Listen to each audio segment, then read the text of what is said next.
के हिराचे को हबारे लाल से गुलाल हो, के हिराचे को हबार रतन जड़ावल हो, के हिराचे को हबार रतन जड़ावल हो, के हिराचे को हबार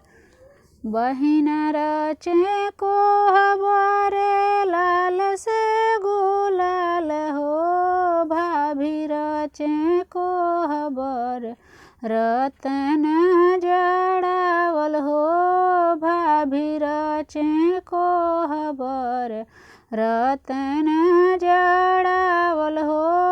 भाभी रचे को हबार सूतल कवन दुल्हा पलंग बिछाई हो, कोरमा दुल्हनिया दे बेनिया डोला में हो, कोरमा दुल्हनिया दे बेनिया डोला में हो, कोरमा दुल्हनिया दे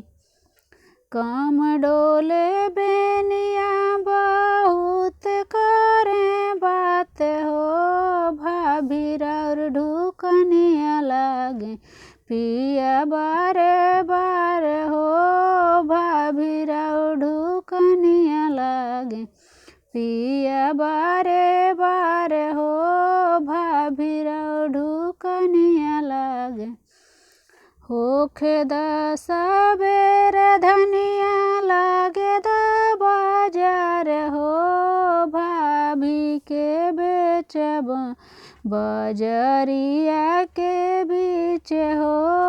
भाभी के बेचब बजरिया के बीच हो, भाभी के बेचब कम डोले बेनिया बहुत करे बात हो, बहिना और ढुकनिया लागे पिया बारे बार हो, बहिना और ढुकनिया लागे पिया बारे बार हो, बहिना और ढुकनिया लागे होखे द सबेर धनिया लागे द बाजार हो, बहिना बियाह बंधनिया साहब जी के साथ हो, बहिना बियाह धनिया साहब जी के साथ हो,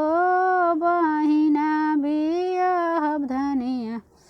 के हिराचे को हबारे लाल से गुलाल हो, के हिराचे को हबार रतन जड़ावल हो, के हिराचे को हबार रतन जड़ावल हो, के हिराचे को हबार।